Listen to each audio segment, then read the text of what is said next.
Hello everyone, welcome to skill IQ। Skill IQ में आपका स्वागत है। तो हम कर रहे थे हमारा वोकैब, जिसके लिए ये पार्ट नंबर 3 है। तो चलिए स्टार्ट करते हैं अपने नेक्स्ट 5 वर्ड्स, जिसमें हम 11 to 15 जो है वर्ड्स, 5 वर्ड्स को सीखते हैं। वर्ड्स में क्या करते हैं आपको पता है, वर्ड का स्पेलिंग, उसका पार्ट ऑफ स्पीच, उसका इंग्लिश और हिंदी मीनिंग, और उसको हम सेंटेंस में भी यूज़ करके देखते हैं। तो चलिए हम स्टार्ट करते हैं। तो आज का जो फर्स्ट वर्ड है वो है हमारा अल्ट्रूज़म। अल्ट्रूज़म ALTRUISM।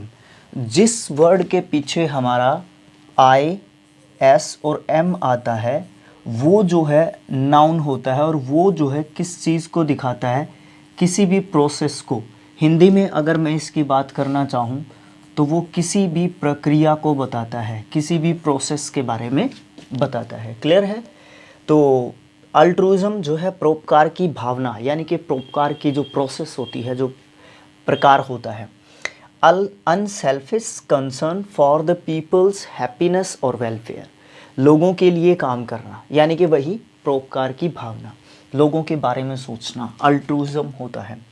Politicians are not necessarily motivated by altruism, यानी कि जो पॉलिटिशियंस होते हैं, ज़्यादातर हम ये मानते हैं, ये ज़रूरी नहीं है कि वो मोटिवेटेड हों अल्ट्रूइज्म से। ठीक है, यानी कि जनरली ये माना जाता है कि पॉलिटिशियंस जो है ना, क्या नहीं होते, उनके अंदर अल्ट्रूइज्म की जो भावना है वो नहीं होती है। ठीक है, नेक्स्ट वर्ड है अमास।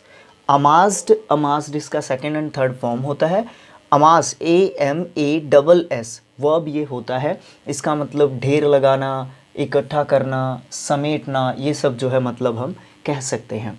इंग्लिश की मीनिंग की बात करें तो कलेक्ट और गैदर हम कह सकते हैं। सेंटेंस की बात करें, we have amassed the raw data, यानी कि हमने जो है रो डेटा को अमास किया, and are about to begin analysing it, और उसके बाद जो है हमने क्या किया, डेटा को अमास तो कर लिया, उसके बाद जो है हमने क्या किया, उसके ऊपर जो है काम करना शुरू किया, या उसको एनालाइज करना शुरू किया। ठीक है, तो अमास का मतलब क्या होता है, इकट्ठा करना। नेक्स्ट वर्ड है एक्रीमोनियस। ACRIMONIOUS।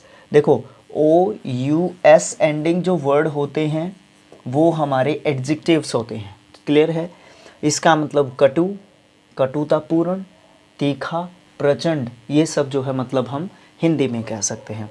इंग्लिश की बात करें तो वर्ड्स और क्वारल्स, यानी कि तीखी बहस या ऐसे शब्द जो क्या हैं, बिटर और एंग्री हैं, मतलब जो गुस्सा दिलाने वाले हैं, जो तीखे हैं। बिटर मीन्स तीखे आप कह सकते हैं।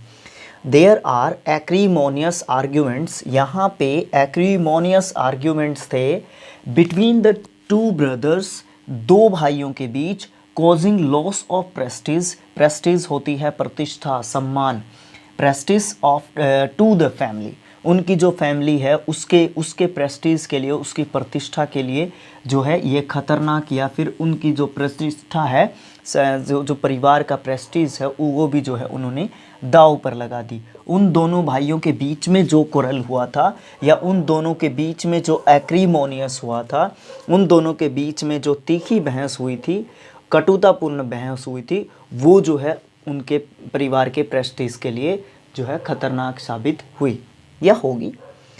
नेक्स्ट वर्ड है एनोमली। ANOMALY, एनोमली, ये होता है हमारा नाउन। इसका मतलब असंगति, अनियमितता, अवैध, या फिर अनियम हम कह सकते हैं। इंग्लिश मीनिंग की बात करें, it is different from what is usual और एक्सपेक्टेड। ये जो है अलग होता है, जो भी चीज़ यूजुअल होती है या एक्सपेक्ट की जाती है। देखो, यूजुअल होती है मतलब जो भी चीज़ नियमित होती है, नियमित के खिलाफ या उल्टा उसका अपोजिट क्या होता है, यानी कि इट इज़ डिफरेंट फ्रॉम मतलब ये अलग होता है, ये अनयूजुअल चीज़ होती है। अनयूजुअल आप इसका सिनोनियम एक तरीके से कह सकते हैं। ठीक है, तो क्या होती है, या जो भी हमने एक्सपेक्ट किया होता है, जो भी हमने सोचा होता है, उसके विपरीत ही कोई चीज़ या कोई भी बात होती है, उसको हम एनोमली कहते हैं। आई एश्योर यू, मैं आपको एश्योर करता हूँ या करती हूँ, इट इज़ एनोमली, ये एनिमली है, एक तरीके से अनियमित बात हो गई है। क्या हो गई है अनियमित बात? बिकॉज के बाद हम जो है क्या बताते हैं, कोई भी कारण बताते हैं ना, तो because he never behaves like this, वो कभी भी इस तरीके से बिहेव नहीं करता in an ordinary course of life, जिस तरीके से वो ज़िंदगी जीता है इस तरीके का व्यवहार तो उसने कभी भी नहीं किया, जिस तरीके का व्यवहार जो है वो आज कर रहा है। तो ये हमारे लिए क्या है, एक तरीके की एनोमली है। नेक्स्ट है सर, देख लीजिए इसका पूरा कंप्लीट आ रहा है या नहीं आ रहा है। उसके बाद लास्ट वर्ड है एप्टीट्यूड। एप्टीट्यूड क्या है हमारा, APTITUDE, APTITUDE, एप्टीट्यूड। एप्टीट्यूड जो है हमारा नाउन होता है, इसका मतलब होता है किसी भी चीज़ की तरफ हमारा पूरा फोकस, ठीक है, फोकस किसी भी चीज़ की तरफ।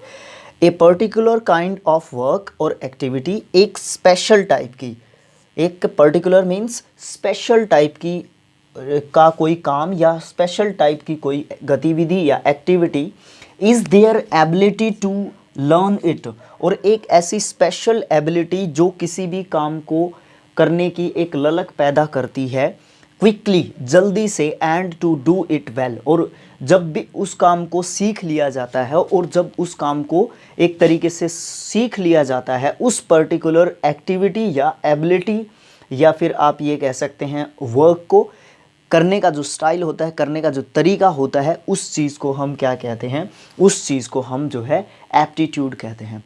सेंटेंस की बात करेंगे तो he has a natural aptitude for this work, उसके अंदर जो है इस काम को करने का एक नेचुरल एप्टीट्यूड है।